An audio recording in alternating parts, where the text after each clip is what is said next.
घराचे स्वप्न तुमचे, जबाबदारी आमची. Satelkar builders and developers Kankavli railway station लगत साकारत आहेत समर्थ साई रेसिडेन्सी. 6 मजली इमारत, पोद्दार इंटरनॅशनल स्कूल अगदी हाकेच्या अंतरावर.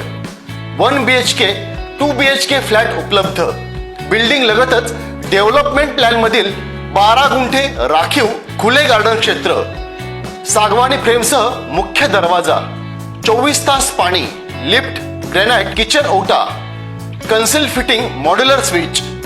संपर्क 9420 73 94 18 आणि 8605 74 10 30. कणकवली नगरपंचायतचा प्रचार आता अगदी अंतिम टप्प्यात पोहोचलेला आहे. भाजपाचं कणकवली शहरातलं ब्रेन ज्याला म्हटलं जातं, किंवा पालकमंत्री नितेश राणे यांच्याच शब्दात सांगायचं तर आर्किटेक्ट ऑफ कणकवली असं ज्यांना म्हटलं जातं ते गणेश उर्फ बंडू हरणे हे आपला पारंपरिक मतदारसंघ सोडून आता नाईक कुटुंबियांचा बालेकिल्ला असलेल्या 13 नंबर प्रभागातून निवडणूक रिंगणात आहेत. अर्थातच बंडू हरणे हे एक व्यक्तिमत्व एका प्रभागापुरतं निश्चितच मर्यादित नाही. कणकवली शहराचा जेव्हा विचार होतो, उल्लेख होतो, तेव्हा शहराचा चेहरामोहरा बदलणारा व्यक्ती किंवा त्या दृष्टीने विचार करणारा व्यक्ती म्हणून बंडू हरणे यांचं नाव समोर येतं. आपल्यासोबत आहेत गणेश उर्फ बंडू हरणे. बंडूजी, तुम्हाला आधी खूप खूप शुभेच्छा. प्रभाग 13 मध्ये तुम्ही उभे आहात. विरोधकांचा हा बालेकिल्ला आहे आणि पारंपरिक कौटुंबिक बालेकिल्ला आहे आणि तिथं तो भेदण्यासाठी खरं म्हणजे तुम्ही तिथं आता उभे आहात. काय परिस्थिती आहे प्रभाग 13 मध्ये? नमस्कार. पहिली गोष्ट, 13 मध्ये परिस्थिती अतिशय माझ्या दृष्टीने खूप चांगली आहे. आपल्याला ते वाटत होतं. प्रत्यक्ष मी जेव्हा प्रत्येक मतदाराबरोबर भेट घेत गेलो आणि त्यांना भेटत गेलो, बरीचशी लोक मला ओळखतात मॅक्झिमम. आणि त्यानंतर बंडू हरणे त्यांचा जो विकास बरेच वर्ष जो खुंटला होता पारंपरिक नगरसेवकांमुळे, तो आता त्यांना दृष्टिक्षेपात यायला लागला की बंडू हरणे ज्या अर्थी आमचा नगरसेवक म्हणून इथून निवडून येतील, तर आपोआपच जसा कणकवली इतर कणकवलीचा जसा मी आणि समीर नलावडे यांनी जसा नितेश राणेंच्या नेतृत्वाखाली जो विकास केला, तोच तिथे विकासाची फळं तिथे चाखायला मिळतील. आणि तुम्हाला 13 मध्ये आता निवडून येण्याचा प्रश्न नाहीच आहे. तिथे पुढील 5 वर्षात तुम्हाला हा 13 नंबर प्रभाग अतिशय जशी उत्तर कणकवली डेव्हलप करताना दिसली, त्याचप्रमाणे तुम्हाला 13 नंबर वॉर्डच नाही, आजूबाजूचा सर्व भाग डेव्हलप झालेला दिसल्याशिवाय राहणार नाही. आपण पुन्हा 13 नंबरकडे जाऊया. आपण जवळपास 4 टर्म झाल्या. तो पूर्णतः मतदारसंघ राणे कुटुंबियांच्या विरोधात आणि वैभव नाईक हे माझे आमदार असतील म्हणा किंवा माझे विरोधी पक्षनेते सुशांत नाईक त्या नाईक कुटुंबियांच्या ताब्यात राहिलेला आहे. पर्यायानं तुमच्या विरोधकांच्याच ताब्यात राहिलेला आहे. कोणता विकास व्हायला पाहिजे होता आणि कोणता विकास खुंटला आहे आणि कशा पद्धतीनं पुढील 5 वर्षांमध्ये आपण जसा उल्लेख केलात उत्तर कणकवली आणि दक्षिण कणकवली, तो जर आपण दक्षिण कणकवलीचा भाग जर पकडला, आपण जिथनं नदी वाहते तिकडनं खरं म्हणजे नॅचरल ज्याला आपण ब्युटी म्हणूया आपण, तशी आहे त्या बघायला, तर त्या दृष्टीनं काय विजन आहे तुमचं नेमकं? मुळात आधी निसर्गाच्या कृपेने पूर्णपणे एका बाजूला नदी मिळालेली आहे.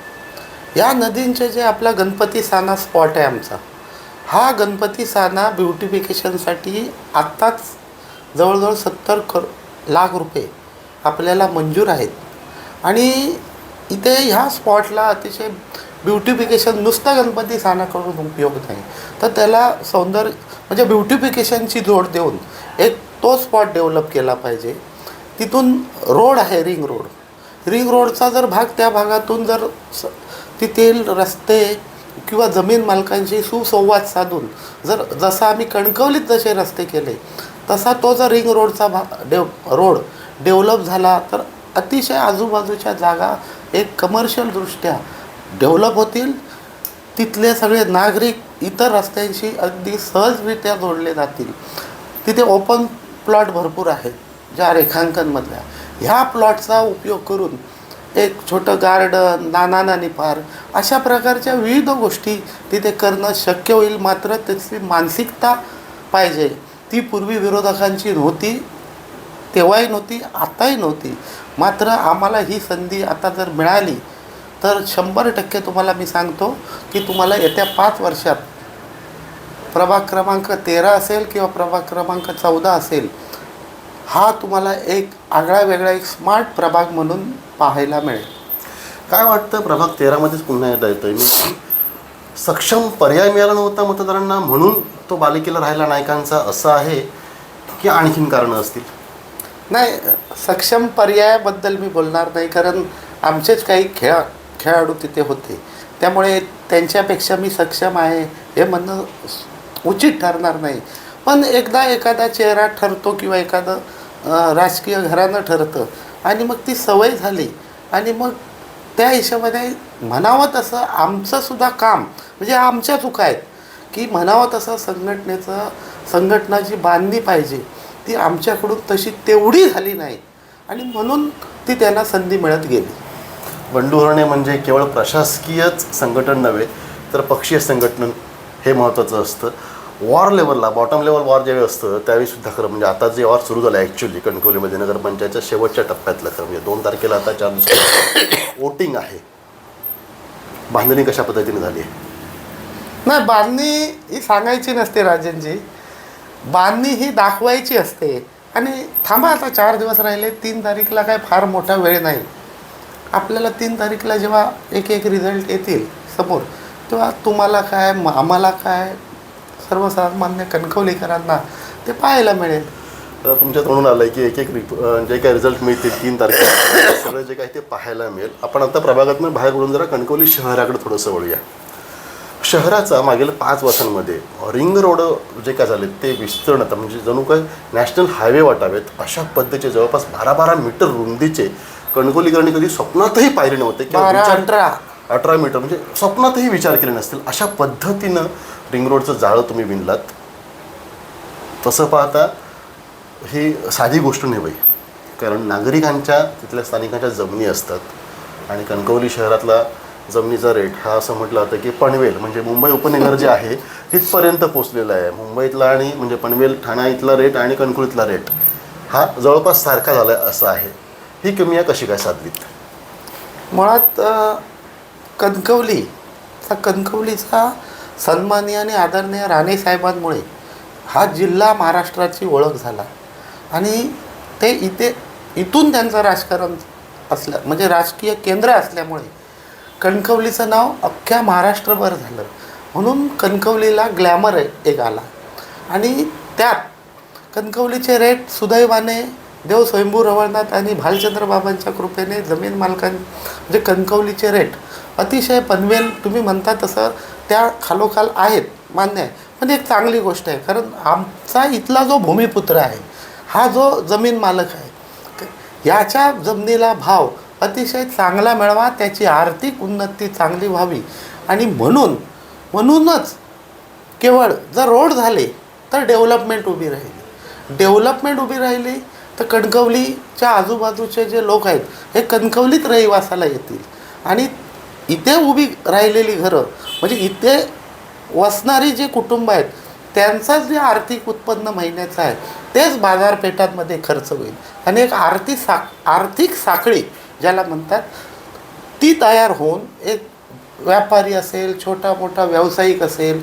दुकानदार असेल, याच्या आर्थिक किंवा व्यापारामध्ये आणखी चांगली भर पडणार म्हणजे चांगली भर पडेल आणि त्या निमित्ताने एक आर्थिक सुबत्ता या कणकवलीमध्ये दिवसेंदिवस वाढवावी लागेल आणि ती वाढवली जाईल.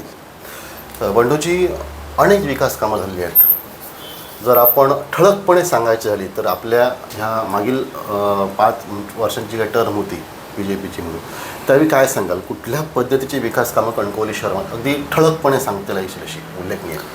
तुम्ही बघा की कणकवलीची गरज म्हणजे या जिल्ह्याचीच गरज होती की प्रत्येकाला एक सेंट्रल बोर्डचं जे स्कूल आहे आपला विद्यार्थी चांगल्या दर्जाच्या शाळेत असावा म्हणून इथल्या पालकांना कोल्हापूर किंवा पुणे किंवा मुंबई येथे जावं लागायचं. त्या लहान मुलाबरोबर त्याची आई किंवा कोण घरातली आजी वगैरे तिथे रूम घ्यावा लागायचा. अत्यंत खर्चिक होतं. पण सन्माननीय ही गोष्ट ओळखून आमचे जे आताचे पालकमंत्री आहेत नितेश राणे यांनी ओळखून डॉक्टर पवन पोद्दारांशी बोलून हट्टाने कणकवलीत पोद्दार इंग्लिश स्कूल घातलं. आज आपली जी मुलं आहेत पोद्दारमध्ये, जी कोल्हापूर आणि मुंबई पुणेमध्ये जावं लागत होतं, ते आता इथल्या इथे मिळतं आहे. अगदी दोडामार्गपासूनची मुलं स्कूल बसने इथे येतात, आपापल्या परत घरी जातात, आपापल्या घरचं जेवतात आणि इथेच शिकतात. इथे स्टँडर्ड एक चांगलं एज्युकेशन इथे उपलब्ध त्यांना झालेलं आहे. हा एक झाला पोद्दार. नुसता पोद्दार ठेवलं नाही, एज्युकेशनल नुसते तिथेच आम्ही थांबलो नाही की रिंग रोडने अख्खी कणकवली जोडण्याचा प्रयत्न केला. काही टप्पे शिल्लक आहेत. मी मागेही बोललो होतो की संपूर्ण रिंग रोडसाठी 5 वर्ष पुरणारी नाहीत आणि आम्ही सुरुवात केली. 1-2.5 वर्षाचा मधला काळ जर गेला नसता प्रशासकीय राजवटीचा, तर हे रस्ते तुम्हाला पूर्णतः अगदी संपूर्ण रिंग रोडने कणकवली जोडली गेली असती. त्यात आपल्याला एक भर जी वरची बाजारपेठ की हा एरिया आणि कनेक्टिव्हिटी झाली पाहिजे म्हणून कित्येक वर्ष तुम्ही पाहत आलात की कित्येक जणांनी नुसती आश्वासनं दिली की गणपती साना आणि जानवली जो ब्रिज आहे जोडणारा, पण आमच्या कारकिर्दीत आम्ही ते न होणारी गोष्ट पुरी करून दाखवली. ते खरं म्हणजे त्याला प्रशासकीय निकष जे काय होते ते अत्यंत किचकट होते. निकषामध्ये न बसणारच असं काम होतं खरं म्हणजे. ते कसं काय साध्य केलं? नाही, मुळात आधी कुठचं काम करायचं जर असेल आणि आपली मुळात पहिली गोष्ट सांगतो की कुठचंच काम अवघड नसतं. आपली इच्छा पाहिजे, खरोखरच काम करायची, दाखवत बसायची नव्हे, काम करायची. आणि मग ते एकदा काम करायचं ठरलं तर ते काम कसं होईल, प्रशासकीय अडचणी काय असतील, कुठच्या पद्धतीने प्रशासकीय अडचणीतून आपण त्याच्यावर वाटचाल केली पाहिजे, मार्ग काढले पाहिजेत. आणि तसा अभ्यास एकदा झाला की कुठचीही गोष्ट करणं फार मोठं अवघड राहत नाही. तुम्हाला सांगतो, हेच ब्रिज झाला पाहिजे. तिथे आता त्यांचा ब्रिज कम बंधारा हा कन्सेप्ट होता विरोधकांचा. गेली 15 वर्ष तुम्ही बघितलं, अनेक मंत्री आले, अनेक आमदार आले, यायचे, व्हिजिट करायचे. गेली 15-20 वर्ष अगदी ते घोरपडे साहेब पालकमंत्री असल्यापासून, अजितराव सरकार असल्यापासून अगदी आत्तापर्यंत. आता तिथे बंधारा, जेव्हा बंधारा असतो, आपण राजकीय लोक नवीन नाही आहोत. गेले कित्येक वर्ष, आम्हाला 30-35 वर्ष होत आली राजकारणात. आता आपण लहान राहिलेलो नाही. आपल्याला प्रत्येक गोष्टीचा प्रशासकीय अभ्यास हा असलाच पाहिजे ह्या वयात तरी. आता ब्रिज कम बंधारा जेव्हा घालणार, त्या बंधाऱ्याचं बॅक वॉटर जे आहे ते किती उंच बंधारा केला पाहिजे, की आजूबाजूला वस्ती आहे, जर त्या वस्तीतही पाणी जाता नाही, त्या हिशोबाने त्याला उंचीला एक लिमिटेशन्स असतं. हे उंच ही उंच केले की बॅक वॉटर किती गेलं पाहिजे ह्याचं एक गणित असतं. आणि हे गणित ते जुळत नव्हतं. तिथे जास्त स्टोरेज पाण्याचं होत नव्हतं आणि म्हणून तो बंधारा कधीही महाराष्ट्र शासनाचे जे निकष आहेत, म्हणजे लघु पाटबंधाऱ्याचे असू देत, पाटबंधाऱ्याचे असू देत, मध्यम पाटबंधाऱ्याचे निकष असू देत किंवा जलसंधारणाचे निकष असू देत, यात कुठच्याही परिस्थितीत ते बसणार नव्हतं. आणि म्हणून आपण ब्रिज, जे सबमर्शिबल ब्रिज तिथे होऊ शकतं, कारण त्याचा खडकाची जी खडक खाली आहे, ते जवळजवळ तुम्हाला सांगतो 60 ते 80 फूट खाली आहे ज्याची टेस्टिंग, आणि ते परवडणारं नव्हतं. आणि म्हणून सबमर्शिबल ब्रिज हा त्याच्यावर एक टेक्निकल चांगला उपाय होता. आणि त्या हिशोबाने आम्ही त्या सर्व तज्ज्ञ लोकांशी जे क्षेत्रात ते सॉईल म्हणजे माती परीक्षणावाले असतील आणि ब्रिजमधले असतील, सबमर्शिबल ब्रिजमधले जे तज्ज्ञ असतील, यांच्याशी बोलून बसून ती सगळी चर्चा करून त्याची टेस्टिंग घेऊन नंतर हा ब्रिज असा करायचा हे ठरलं. आणि खास मी उल्लेख करेन की आदरणीय रवींद्रजी चव्हाण साहेब जे आत्ता प्रदेशाध्यक्ष होते, तेव्हा ते आमचे पालकमंत्री होते आणि विशेष म्हणजे सार्वजनिक बांधकाम मंत्री होते. तुम्हाला सांगतो, ही एक संधी होती की सार्वजनिक बांधकाम मंत्री हा आपला पाहिजे. आणि मग ही जर ते पद गेलं असतं तर आता कदाचित मला माहीत नाही, पण त्यांच्याच हातात हे होतं. आणि हे सर्व निकष आम्ही बसून घेतले त्यांच्या पाठीमागे राहून. राणे साहेबांनी सुद्धा त्यांना सांगितलं होतं, नितेश साहेब आमचे पालकमंत्री ह्या गोष्टीच्या खास त्यांची मागणी होती आणि म्हणूनच फक्त ते ब्रिज तिथे उभं राहिलं. आणि तुम्ही पाहताय आणि आम्ही ब्रिज करणार म्हणून सांगितलं नाही. राजन, तुम्हाला आठवत असेल की आम्ही ज्या दिवशी ब्रिजची ऑर्डर मिळाली प्रशासकीय, त्या दिवशी तुम्हाला सगळ्या पत्रकार मित्रांना बोलून मी आणि समीरजींच्या साक्षीने हे आम्ही डिक्लेअर केलेलं आहे. बघा, आणि बोलत बसायचं नाही, करत राहायचं. बोलत 20-20 वर्ष बोलत राहणार, किती वर्ष बोलत राहणार. झालो आता म्हातारे होत आलो. ही शेवटच्या सगळ्यांच्या जवळ ते संदेश असो माझे असो, हे शेवटची 5 वर्ष काय हे आता लंगडे घोडे जास्त चालणार नाही. मग माझाही नाही किंवा कोणाचा नाही. त्यामुळे जे काय करायचं ते आताच करायचं आहे, नंतर नाही. केवळ तो ब्रिज असंच नव्हे तर बघितलं तर बारमाही धबधबा असेल म्हणा किंवा अन्य विकास कामं गार्डन जी आहेत म्हणा ती सुद्धा सुशोभीकरण झालं आहे. अगदी आपण बघितलं तर रेल्वेचं प्लॅटफॉर्म जो आहे बघितलं आपण किंवा एंट्री पॉईंट जो आहे तो तर जणू काय एअरपोर्ट त्याला साज आला आहे. जणू काय असं वाटतं की कणकवली तिथं एअरपोर्टच तिथं बसवलं आहे की काय वाटतं हे सगळं जे का म्हणजे एकंदरीत संपूर्ण कणकवली शहराचा चेहरामोहरा जो आहे तो बदल. खरं म्हणजे पालकमंत्री असं सांगतात की हा पहिला टप्पा आहे, अजून दुसरा टप्पा आहे, कदाचित आणखीन तिसरा टप्पासुद्धा असेल. कारण विकास ही निरंतर चालणारीच प्रक्रिया आहे. काय सांगाल त्या संदर्भात? तुम्हाला एक सांगतो की दर दिवशीचा सूर्य हा नवीन काहीतरी घेऊन येत असतो आपल्यासाठी. आपण त्यातलं काय चांगलं घ्यायचं हे आपण ठरवायचं असतं. आणि हा टप्पा झालाच, दुसरा नाही, तिसऱ्या टप्प्याला आम्ही अगदी पूर्णपणे तयार आहोत. आमच्या डोक्यात आमचं प्लॅन तयार आहे. काय तुम्हाला एक दिसेल. तुम्हाला सांगतो, कणकवलीसाठी सर्वांगीण म्हणजे चारही बाजूचा विकास झाला पाहिजे. आज आपल्याकडे IPS IAS डिफेन्समधले म्हणजे पायदळ असेल, नेव्ही असेल, एअरफोर्स असेल, फॉरेस्ट सर्व्हिसमध्ये असतील, IT क्षेत्रातील असतील, या अनेक अकॅडमीज ज्या शिक्षण घेण्यासाठी आपल्याला मुंबई, दिल्ली आणि आपले विद्यार्थी जातात जे टॅलेंट आहेत. पण इथे का येत नाहीत? इथे येऊ शकतात नॅशनल इंटरनॅशनल लेवलच्या, पण आपण त्यांना त्याचं इन्फ्रास्ट्रक्चर करून दिलं पाहिजे. कारण एखादी एजन्सी म्हणजे अकॅडमी यायची झाली तर त्याला जमीन पाहिजे, मुळात जागा पाहिजे, इमारती पाहिजेत. मग इथून सुरुवात असते. मग आज आम्ही पुढच्या आराखड्यात खास करून एज्युकेशनल करता जागा उपलब्ध आम्ही करून ठेवलेली आहे. आज ज्या अकॅडमीज येतील यांना तिथे पूर्णपणे इन्फ्रास्ट्रक्चर उभं करून तुम्हाला त्या नॅशनल इंटरनॅशनल लेवलच्या अकॅडमीज आणण्याशिवाय राहणार नाही. आणि कणकवली ही एक शैक्षणिक, जसं पूर्वी महाराष्ट्रात पुणे म्हटलं जायचं शिक्षणाची काय म्हणायचं माहेरघर, तसं ह्या कोकण झोनमध्ये कणकवली हे शिक्षणाचं माहेरघर केल्याशिवाय राहणार नाही. हा माझा राजन शब्द आहे. एज्युकेशन हब ज्याला म्हणतो किंवा शिक्षणाचं माहेरघर कणकवली असणार, या संदर्भात तुमच्या मनामध्ये काही संकल्पना आहेत? त्यासोबतच शहर म्हटलं की शहराचा विकास केवळ शिक्षणावरती होत नाही, त्याला सांस्कृतिक जडणघडण, त्याला एक अध्यासन लागतं, त्यासोबतच एक सामाजिक अध्यासन लागतं, एक वैचारिक अध्यासन लागतं. त्या अनुषंगानं बघितलं तर कणकवली शहर हे मध्यवर्ती शहर आहे. खरं नाट्यगृह अजिबात नाही आहे. म्हणजे अद्यावत जे काही नाट्यगृह लागतं तिथं नाही आहे. दुर्दैवानं विक्रम गोखलेसारखे इथं ज्येष्ठ नाट्यकलाकार आले, परंतु नाट्यकलाकृती आपली सादर केल्यानंतर दुर्दैवानं त्यांनी असं म्हटलं हताशपणे की यापुढे मी कणकवलीत नाट्यकलाकृती सादर करायला येणार नाही. का तर तशा पद्धतीचं साऊंड सिस्टीम किंवा जे काय लागतं त्यांना त्या पद्धतीचं एक साधंसं नाट्यगृह नव्हतं. म्हणजे ही खंत म्हणजे प्रत्येक कणकवलीकरांच्या मनामध्ये अजूनही ती खंत आहे.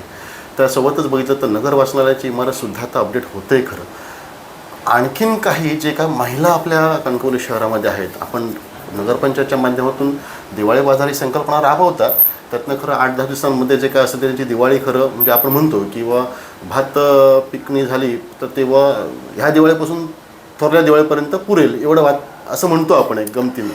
त्यातनं जे काय पैसे मिळतात आणि हे वास्तव आहे, ते मिळणारे पैसे ह्या धाकट्या दिवाळीपासून अगदी थोरल्या दिवाळीपर्यंत संपून जातात. पैसा दररोज लागतो. मग ह्या महिलांच्या आर्थिक सबलीकरणासाठी वर्षभर त्यांना काहीतरी रोजगार मिळेल यासाठी काही कन्सेप्ट आहेत का?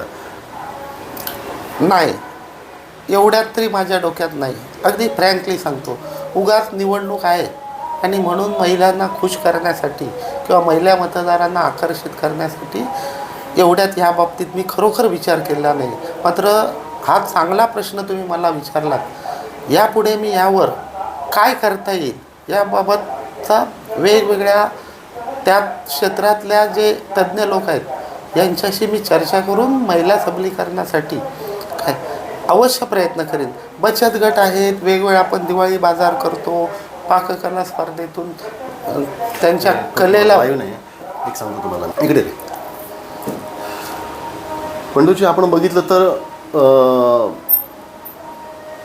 दरवर्षी आपण नगरपंचायतच्या माध्यमातून दिवाळी बाजार भरवतात. तसं बघितलं तर महिलांना किंवा इथले जे काय गृहउद्योजिका आहेत त्यांना एक 4 दिवसांपुरते पैसे मिळतात. आपण जसं म्हटलं की हे पैसे एक भात शेतकरी म्हणतो की ठीक आहे म्हणजे पिकवला खरा, परंतु थोरल्या दिवाळीपर्यंत पुरा आपणास म्हणजे भात मिळतं म्हणून उत्पन्न. तशाच पद्धतीनं ते पैसे 4 दिवसांमध्ये संपून पण जातात. महिलांसाठी विशेषतः कणकवली शहरच नव्हे तर परिसरातील महिलांसाठी काही विशेष असा उपक्रम राबवण्याचा आपल्या नगरपंचायतच्या माध्यमातून किंवा शहरामध्ये असं काही उपक्रम राबवण्याचा आपला मानस आहे काय? नगरपंचायत असेल म्हणा किंवा त्याच्यामध्ये राज्य शासन असेल म्हणा किंवा पालकमंत्री सोबत आहेत आपल्या, सुदैवानं पालकमंत्रीसुद्धा आपल्याच पक्षाचे आहेत, जे आमदार आहेत स्वतःचे इथले. तर त्या दृष्टीने काही प्रयत्न आहेत का किंवा मानस काय आहे का, संकल्पना आहे का तशी? नक्कीच. या बाबतीत मी होतो, समीरजी नलावडे होते, घोट्या सावंतसाहेब होते. आम्ही पालकमंत्र्यांशी ह्या बाबतीत चर्चा केली आणि तुम्हाला सांगायला अतिशय आनंद वाटेल की आपली जी पंचायत 4 नंबर शाळाची जागा होती बघा पंचायत समितीच्या मागे, ही सफिशियंट जागा आहे. इथे शासनातर्फे एक चांगला महिला उद्योजकांसाठी त्यांनी केलेले प्रोडक्ट्स असतील, त्यांनी म्हणजे थोडक्यात काय म्हणतो उमेद, आपला काय उमेद, उमेद तर हा उमेदच्या बाबतीतला जो मॉल आहे, उमेद मॉल हा एक प्रशस्त मोठा मॉल तयार करण्याचा प्रस्ताव कमीत कमी माझ्या हिशोबाने 18 ते 20 कोटी रुपयाचा हा प्रस्ताव शासनाकडे सन्माननीय पालकमंत्री नितेश राणेंच्या माध्यमातून गेलेला आहे आणि लवकरच त्याला मंजुरी मिळाल्यानंतर तिथे एक मोठा महिलांसाठीचा मॉल तिथे उभा राहिलेला दिसेल आणि या मॉलमध्ये अनेक महिलांना आपले गाळे किंवा व्यवसाय करण्याची अतिशय चांगली संधी तिथे उपलब्ध होईल. आणि म्हणून ती झाल्याशिवाय महिलांना वर्षभर नव्हे कायमस्वरूपी आर्थिक स्रोत त्यांच्या स्वतःच्या उत्पन्नातून मिळाला पाहिजे. आणि हा एकमेव उद्दिष्ट ठेवून सन्माननीय पालकमंत्री साहेब या उमेद मॉलची संकल्पना इथे राबवायची आहे आम्हाला. आणि हे कणकवलीत तुम्हाला एक काही दिवसातच शासकीय ज्या काही परवानगी आहेत म्हणजे प्रस्तावित आहेत त्या मिळाल्यानंतर उभं राहिलेलं दिसेल. यासोबत बघितलं ना तर कणकवली शहरामध्ये बरीच अशी आरक्षित जागा आहे, जवळपास 23 आरक्षित जागा आहेत. त्या आरक्षण अजून डेव्हलप झालं नाही अशा प्रकारचा शहर विकास आघाडीकडनं तुमच्यावरती आरोप होतो. काय सांगाल या संदर्भात? आता तुम्हाला एक सांगतो, आरक्षण आपण गार्डन रस्ते हे आरक्षितच होते ना आणि 99 पासून होते. 99 पासून होते. एज्युकेशनल होतं, तिथे आपण पोद्दार आणलं. हे बरेच रस्तेसुद्धा डेव्हलपमेंट प्लॅनमध्ये होते, तिथे आपण करतो आहे. स्पोर्ट्स कॉम्प्लेक्ससाठी इथे आपलं स्पोर्ट्स कॉम्प्लेक्स उभं राहिलं आहे, ती स्पोर्ट्ससाठी आरक्षित होती, आपण केली ना. हे जे पूर्ण केला, दुसरा करतो आहे, तिसरा करतो आहे. DP प्लॅन 99 पासून होता. 99 पासून कणकवली ग्रामपंचायत आणि नगरपंचायतीवर कोण होतं? तुम्ही बघा ना कोण होतं. ह्यांना सत्तेवरून 8 नंतर गेले, तोपर्यंत DP तरी माहीत होता का? DP कधी उघडून पाहिला होता का? सांगावं ना. आणि 1 गुंठा तरी जागा यांनी DP प्लॅनची आरक्षणातली ताब्यात घेतली का? ती डेव्हलप केली का? की फक्त गणपती सण एक पूर्वीचा होता, तो परत मोडायचा, परत करायचा, परत पुढच्या 5 वर्षात तोच परत करायचा. या व्यतिरिक्त विकास आणि विजन काय आहे, काय ते सांगावं ना. आम्ही दाखवलं DP कसा डेव्हलप करतात ते. आणि टप्प्याटप्प्याने जी प्रायोरिटी आहे ही प्रायोरिटी दिली पाहिजे ना. मैदानावर किती मंत्री आणले यांनी, किती पालकमंत्री आले तेव्हाचे, ह्यांचे बरेच मंत्री आले. दरवर्षी क्रिकेटची एक स्पर्धा घ्यायची, एक मंत्री आणायचा, एक सेलिब्रिटी आणायचा आणि मैदान करणार म्हणून सांगायचं. केलं का? आम्ही करायला सुरुवात केली आणि आम्ही संपादनाच्या वेळेला ह्यांची भूमिका काय होते हे तुम्हाला माहीत आहे. पण किती कोणाच्या भूमिका किती जरी काटे टाकायचे प्रयत्न केले तरी कणकवलीसाठी क्रीडांगण हे होणारच. आज आम्ही तिथल्या भूमिपुत्रांना जमिनीचा चांगला दर यावा म्हणून आज पहिल्या टप्प्यात 4 कोटी आमच्याकडे पडून आहेत. आणखी लागले तरी देणार, पण जमीन मालकांना सुद्धा नाराज करणार नाही. पण कणकवलीच्या तरुणाईला आणि आबारुद्धांना जे मैदान पाहिजे हे मैदान मी तुम्हाला सांगतो, आता लोक आम्हाला देतील निवडून अशी खात्री आहे मला. आमची सत्ता बसल्यानंतर तुम्हाला 1 वर्षभरात तिथे मैदान झालेलं दिसेल.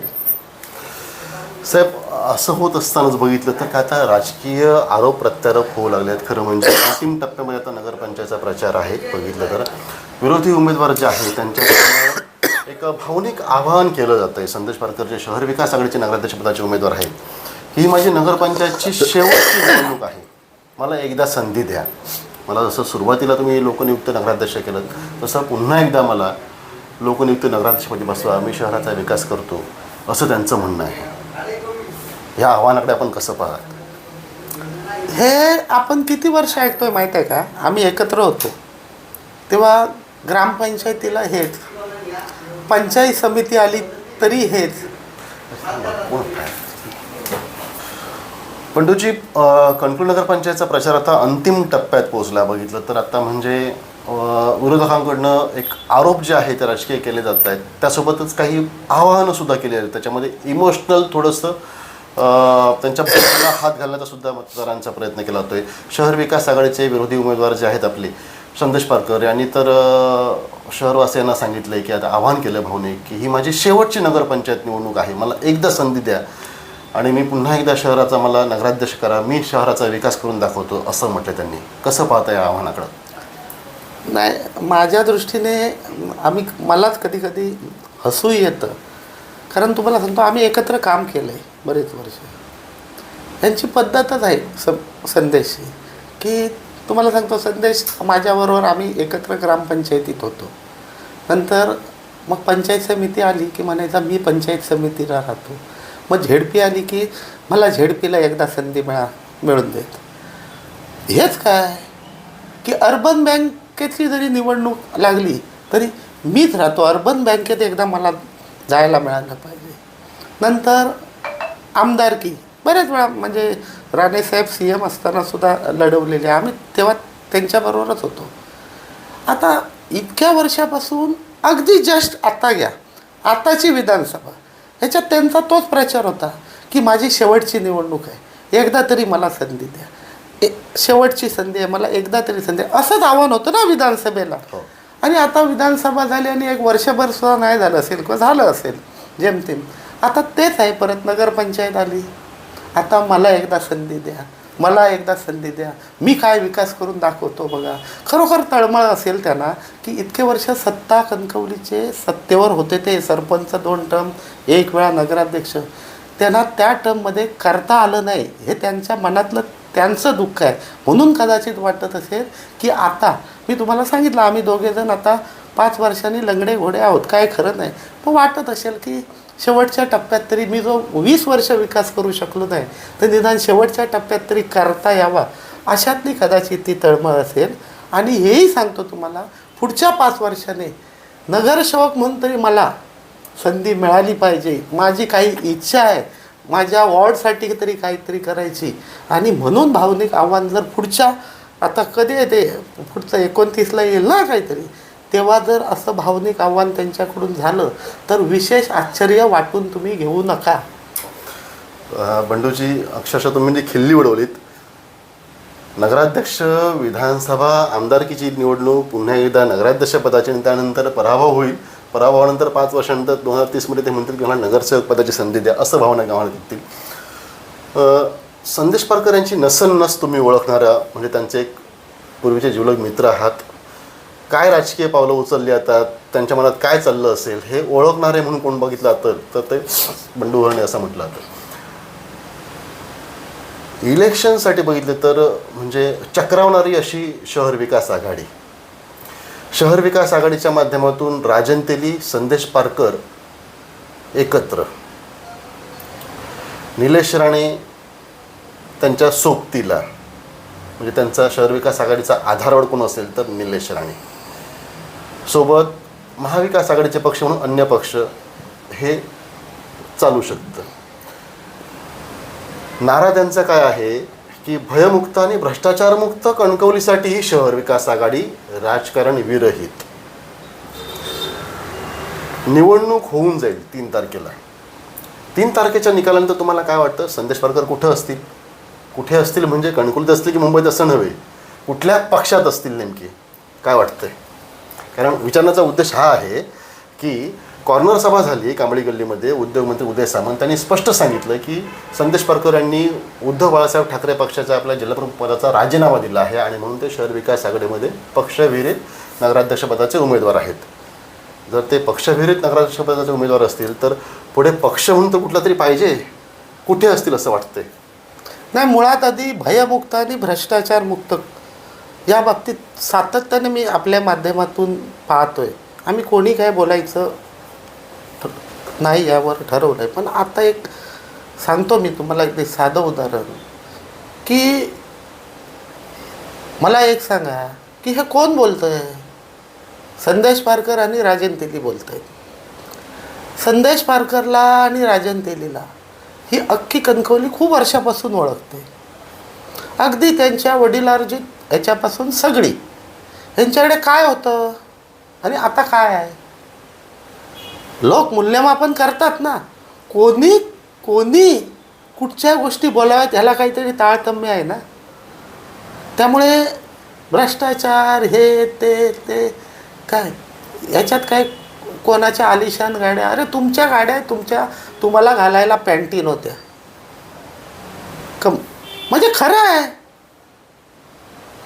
या राजन तेलीला बगळा म्हणणारा संदेश पारकर, पांढरी चड्डी घालून होणारा बगळा म्हणणारा तुम्ही पाहिलंय काय? एकामेकाची काढताना आम्ही नाही काढत, हेच काढतायत, हेच आता आले, हरकत नाही. या आमचे विरोधक सगळे एकत्र आले. काय त्यांच्याकडे अजेंडा आहे हो? काय आहे? पक्षाचं चिन्ह ठेवलं नाही, पक्ष ठेवला नाही, काही ठेवलं नाही. कुठचा आधारस्तंभ आहे तर फक्त सन्माननीय निलेशजी राणे म्हणून. यांच्यातून निलेशजी राणे यांना फक्त वजा करा हो, फक्त वजा करा. या सगळ्यांच्या मध्ये इतर सगळं पक्ष, सगळे नेते, हे राजन तेली, संदेश पारकर आणि कोण यांच्यातून वजा सन्माननीय निलेश राणेंना वजा करा. इज इक्वल टू काय येईल? 0. त्यांना बाजूला करा आणि ह्यांचं मूल्यमापन करा. काय पोटेन्शियल, काय विजन, काय पूर्व इतिहास, पुढे काय करणार ह्याची खात्री जनतेला आहे. ह्यांना माहीत नाही जनतेला हे काय करणार. इतके वर्ष काय केलं नाही तर पुढे काय करणार? काही नाही. हे निवडणुकीपुरतं कुठचं तरी पाहिजे, तुम्हाला सुद्धा काहीतरी मटेरियल पाहिजे म्हणून चाललेलं काम आहे. बाकी लोकांना, मतदाराला यांचे हे फक्त इंटरटेन म्हणून बोलतात. जसं राजसाहेबांचं भाषणं लोक ऐकायला गर्दी होते, प्रत्यक्षात काही नाही, तशातली परिस्थिती आहे. आपण हा मुद्दा तुर्तास म्हणजे उपप्रश्न तो पण होता की संदेश पारकर ह्या निवडणुकीनंतर 3 डिसेंबरनंतर कुठे असतील हा प्रश्न थोडासा मी मागे डोळतोय. आणखीन त्याने जो नारा दिला आहे भयमुक्त आणि थोडा दुसरा पाडा जो आहे तो म्हणजे भ्रष्टाचारमुक्त, हा नारा देत असताना भ्रष्टाचार ह्या मुद्द्यावरती त्यांनी विशेष जोर दिला आहे. 400 कोटी त्यांच्या म्हणण्यानुसार कणकवली शहर विकासासाठी 5 वर्षात आले, तर ते 400 कोटी गेले कुठे? आणि त्या 400 कोटीमध्ये टक्केवारी सत्ताधाऱ्यांची असते. त्यासोबतच जे बिल्डर्स अँड डेव्हलपर्स आहेत कणकवली शहरामध्ये विकास काम करणारे, त्यांच्याकडनं स्क्वेअर फूटच्या रेटने पैसे घेतले जातात सत्ताधाऱ्यांकडून. अर्थातच सत्ता आपलीच होती, म्हणजे तुम्ही उपनगराध्यक्ष होता, नगराध्यक्ष समिती लढे आणि सगळी BJPची टीम होती सत्ताधारी. आणि तिसरा मुद्दा त्यांचा असा आहे की भयमुक्त म्हणतानाच की कणकवली शहरात ज्या मोक्याच्या जागा होत्या, बिल्डिंग्स होत्या, त्यांना आगी लावल्या गेल्या आणि त्या बिल्डिंगच्या जमिनी ज्या होत्या त्या सत्ताधाऱ्यांनी हडप केल्या. असे 3 प्रकारचे मुद्दे त्यांच्याकडनं दिले जातात. त्याबद्दल काय सांगाल? मुळात आधी पहिली गोष्ट, ह्या 5 वर्षात 400 कोटी आले नाही. 400 कोटी ताळंबा धरणारा सुद्धा मिळाले नाहीत. माझ्या माहितीप्रमाणे एक साधारण रोडसाठी 6-7 कोटी रुपये सगळे आले, स्पोर्ट्स कॉम्प्लेक्ससाठी 4 कोटी रुपये आले, असं म्हणून 30-32-37 कोटी रुपये आले. त्यांनी दाखवावं ना, प्रशासकीय मान्यता मिळेल ना माहितीच्या अधिकारात. यातून एक अनभिज्ञता दिसते. शहर आणि शहराची डेव्हलपमेंट होत असलेली ह्यांना काही माहितीच नाही आहे. ते 400 कोटीच उल्लेख करतात प्रेसमध्ये सुद्धा बघितलं तर. हो, 400 एका शहराला जर आले तर करायला, म्हणजे डेव्हलपमेंट करायला माणसं तरी मिळतील का? काय 400 कोटी रोड झाले, 6-7 कोटी लागले असेल या पहिल्या सिंधुदुर्ग जिल्ह्याचा DPDC प्लॅन नाही आहे 400चा. नाही, त्यांना माहीत नाही की पुऱ्या जिल्ह्याचा महाराष्ट्र राज्यामध्ये जिल्ह्याचा जो आराखडा जातो तो 300-325 कोटीचा जातो आणि त्याच्यातून 200-250 कोटी मिळतात. काय 400 कोटी फेक नरेटिव्ह पसरायचा म्हणजे किती पसरवायचा? हो, 400 कोटी जर आमच्यापर्यंत आले असते ना शहरात 5 वर्षात आणि येऊ शकले असते तर हे आमच्या लंगोटीला धरून आमच्याबरोबर आम्ही फिरले असते. 400 कोटी नाही, तुम्ही काढून बघा, आम्ही तुम्हाला हिशेब देतो. हे सर्वसाधारण रिंग रोडला 3 कोटी 2 कोटी एक 20-32 कोटी रुपये सगळ्या इतर सगळ्यांना हे 5-7.5 वर्षात आले आणि त्याच्यातूनही डेव्हलपमेंट दिसते. 400 कोटी काय साधी गोष्ट आहे? 400 कोटी. ते 2 मुद्दे आणखीन राहतात. जसं त्यांनी म्हटलं होतं की बिल्डर्सना डेव्हलपर्सना धमकावलं जातं, त्यांच्याकडनं स्क्वेअर फूटच्या रेटनं पैसे येत जातात. 5 वर्षात कुठे तक्रार झाली आहे कणकवलीमध्ये, कणकवलीतल्या कुठल्याही बिल्डरकडनं अँटी करप्शनकडे? मला एक उदाहरण दाखवा. तुम्हाला याही पलीकडचं सांगतो. कणकवलीत एक फक्त जेमतेम पूर्वी आपले कामत होते किंवा नाईक कुटुंबीय होते. आता नाईक कुटुंबीय कणकवलीत बिल्डिंग व्यवसाय करतातच ना. जर आमचा छळ असला असता तर नाईक कुटुंबांनी, आता प्रत्येक नाईक कुटुंबातला अगदी विजय भाऊ असतील, नंतर मुरलीभाई असतील नाईक, नंतर म्हणजे वैभव नाईक असतील, सतीश नाईक असतील, नंतर आपला सुशांत नाईक असेल, संकेत नाईक असेल, आता मुरलीभाईंचा मुलगा विनू असेल. हे वेगवेगळे नवीन बिल्डर ह्या कणकवलीत तयार होत आहेत आणि त्याचबरोबर अनेक बिल्डर्स कणकवलीत येत आहेत. हे जर भयाचं वातावरण असतं किंवा बिल्डरांना त्रास देण्याचा, तर चांगले बिल्डर किंवा हे नवीन बिल्डर झाले नसते ना तयार, दुसरीकडे गेले असते. तसं झालं का? जर म्हणून पोषक चांगलं वातावरण असल्याशिवाय राजनजी कोणीही बिल्डर किंवा बिल्डिंग व्यावसायिक येत नाही.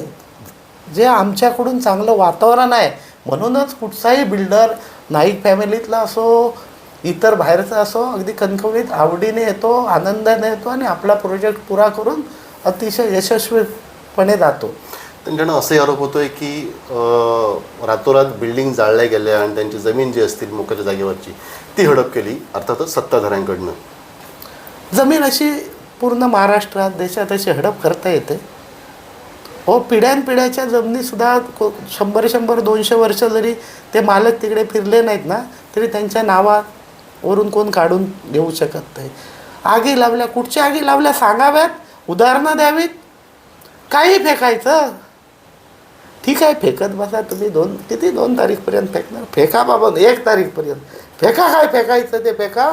त्यातून लोक काय घ्यायचं ते घेतील, चांगलं पाहिजे तर चांगलं घेतील. जनतेला जर आम्ही असे नालायक असं जर खात्री वाटली तर जनता आमच्याबद्दलही निर्णय घेईल. एकदा जनतेच्या पारड्यात जाऊन देईल. का तुम्ही किती फेकता, तुम्ही किती फेकवात हे कणकवलीकरांना माहीत आहे. वारंवार तुम्ही गेले कित्येक निवडणुकीत हेच काम केलं आहे. लोकांनी तुमचं ऐकलं नाही, लोकांनी तुम्हाला स्वीकारलेलं नाही. लोकांना माहीत आहे आमचे चांगले गुणही माहीत आहेत आणि आमचे वाईट गुणही माहीत आहेत. लोकांनी, जनतेने आमच्या चांगल्या आणि वाईट गुणांसाठी सहित आम्हाला स्वीकारलेलं आहे. पुढे आमचे जर वाईट गुण असतील आणि ह्यांचं म्हणण्याप्रमाणे आम्ही असू आणि आम्ही जर खरोखरच असे नालायक असू तर आमचे कणकवलीकर आम्हाला सुद्धा जागा दाखवल्याशिवाय राहणार नाही. तसं बघितलं तर आणखीन एक म्हटलं जातं तसंच की मतदारांना आता प्रलोभनं दाखवलं जात आहेत, पैशांचं आर्थिक आमिष दाखवलं जात आहे.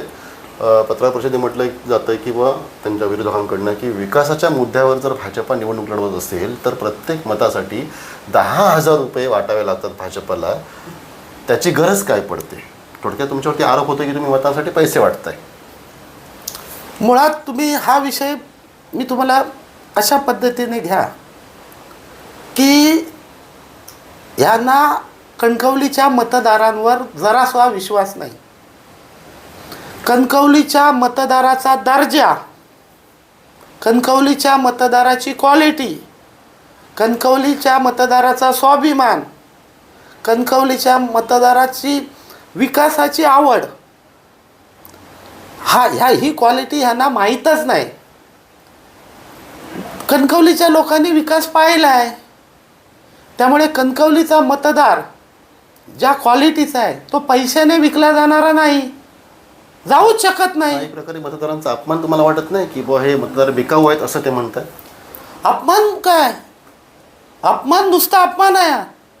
आपल्या कणकवलीच्या एवढ्या दर्जेदार मतदाराला काय अशा प्रकारची हीन वागणूक किंवा काय म्हणतो लांछनास्पद त्यांच्याबद्दल असं बोलणं या ह्यांना पटतंय का?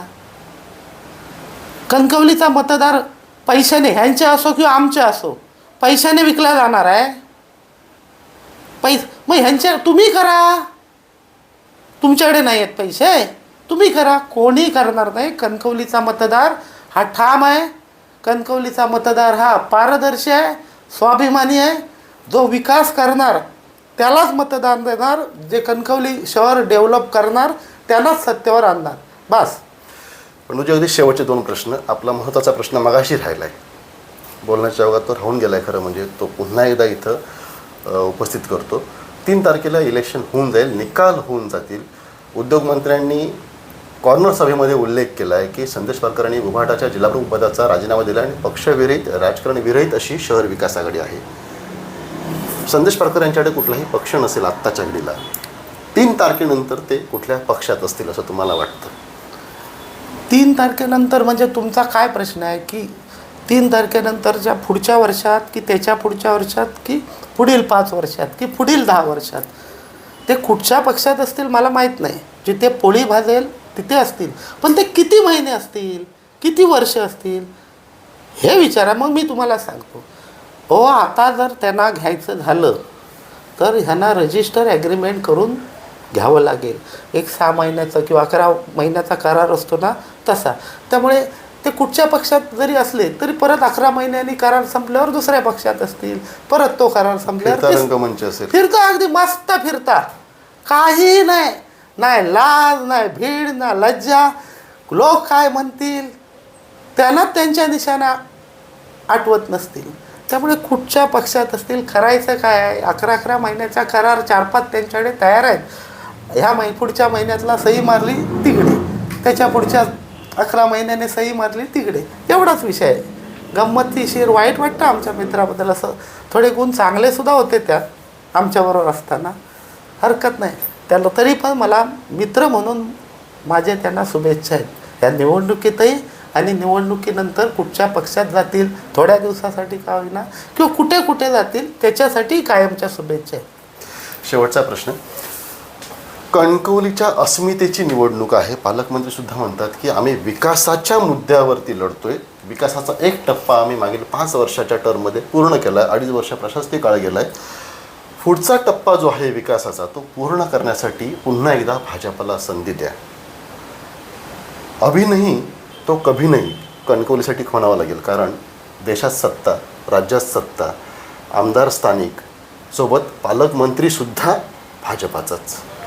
कणकवली दृष्टीनं अभी नहीं तो कभी नहीं अशी विकासाची ही वेळ येऊन ठेवली असं वाटते. काय वाटतं आपल्याला? 100% देशात मोदीजी आहेत, राज्यात भाजप सरकार आहे, देवेंद्रजी आहेत, आमचे प्रदेशाध्यक्ष जे आमचे आहेत हक्काचे अख्ख्या राज्याचे ते रवींद्रजी चव्हाण साहेब आहेत, आमचे पालकमंत्री आहेत, इथले ते स्वतः आमदार आहेत, खासदार आमचे आदरणीय राणेसाहेब आहेत. आणि एवढी ही साखळी एका वेळेला कधी जुळत नाही बघा, इतक्या वर्षाचा इतिहास काढला तर. आपण ठरवू ते करू. काय कुठे आणणार आहे आपलं? जिल्हा लेवलला, राज्य लेवलला, देश लेवलला कुठे आणणार नाही. भले भले मोठे चेहरे आहेत, पालकमंत्री साहेब, राणे साहेब तर आहेत. एक शब्द खूप होतो साहेबांचा, तुम्ही पाहिला ना. राणे साहेब नुसते गप्प राहिले तर आमचं सगळ्यांचं काय झालं, ते राणे साहेब आहेत. आणि रवींद्रजी चव्हाण साहेब सगळे देवेंद्रजी आहेत. काही कणकवलीला कमी पडू देणार नाही. मात्र इथे मासे शिंकता कामा नये. या अनुषंगानं मतदारांना तुम्ही काय आवाहन कराल? 100% हे आव्हान नको, जे माहीत आहे मतदाराला तेच सांगतो. बाबांनो, ही साखळी इथून खालून सुरू होते. इथले कुठचाही नगरपंचायतीमध्ये जर कणकवली शहरामध्ये विकास करायचा झाला तर नगरपंचायतच्या बॉडीचा धोरणात्मक निर्णय घेण्याचा ठराव लागतो. आणि मग तो पुढे जिल्हा लेवलला होतो. त्याच्यापेक्षा मोठा असला तर राज्य लेवलला होतो. पाहिजे तर केंद्राची मदत घेता येते. त्यामुळे सुरुवात जर बियाणंच जर कुचकं निघालं तर पुढचं चांगलं पीक येत नाही, ते कणकवलीकरांना माहीत आहे. आणि म्हणून आता जे काय 2 तारखेला रुजायला घालणारं बियाणं हे आमचं घाला. तुम्हाला भात चांगलं आणि शेती भरभरून पिकलेली दिसेल पुढच्या 5 वर्षात. एवढीच मी मतदारांना माझ्या विनंती हात जोडून करतो. तर हे होते गणेश उर्फ बंडू राणे, हे होते गणेश उर्फ बंडू हरणे, जे प्रभाग 13 मधील भाजपाचे नगरसेवक पदाचे उमेदवार आहेत, माजी उपनगराध्यक्ष आहेत. त्यांनी परखडपणे प्रभाग 13 विषयी आपली विकासाची कन्सेप्ट मांडलेली आहे. त्यासोबतच कणकवली शहरामध्ये आपण भाजपाच्या माध्यमातून कोणकोणता विकास केला आहे तेही सांगितलेलं आहे. त्यासोबतच विकासाचा पुढचा टप्पा गाठण्यासाठी 5 वर्षांमध्ये काय काय योजना डोक्यामध्ये आहेत तेही सांगितलं आहे. विरोधकांच्या टीकेचा समाचार आपल्या विनोदी ढंगानं आणि राजकीय चिमटे काढण्याच्या ढंगातनं विशेष शैलीतनं घेतानाच त्यांनी संदेश पारकर यांच्यावरती, संदेश पारकर म्हणजे आता फिरता रंगमंच आहे. 3 तारखेच्या निकालानंतर जेव्हा कणकवलीकर त्यांना फेकून देतील तेव्हा ते कुठल्या पक्षात असतील हे सांगता येत नाही. असं सांगतानाच मतदारांना, कणकवलीकरांना असं आवाहन केलं आहे की 2 तारखेला भाजपाचं सुपीक बियाणं तुमच्यासमोर आहे. ते सुपीक बियाणं निवडा आणि तेच रुजायला घाला, ज्याच्यातून कणकवली शहराचा विकास जो आहे तो तुम्हाला झालेला दिसून येईल. अर्थातच डेव्हलपमेंट चेंज जी आहे ती पार्लमेंट टू पंचायत भाजपाचीच असायला हवे, तरच ही डेव्हलपमेंट चेंज जी आहे ती फुलफिल होऊ शकते, असं सुद्धा त्यांनी मतदारांना सांगितलेलं आहे. व्हिडिओ जर्नलिस्ट बोधिरत्नसह राजन चव्हाण, आपला सिंधू न्यूज, कणकवली. ताज्या अपडेट्स आणि ताज्या बातम्यांसाठी आजच सबस्क्राईब करा आपला Sindhudurg digital news channel. Like करा, शेअर करा, कमेंट करा आणि महत्त्वाचं म्हणजे बेल आयकॉनला क्लिक करायला विसरू नका.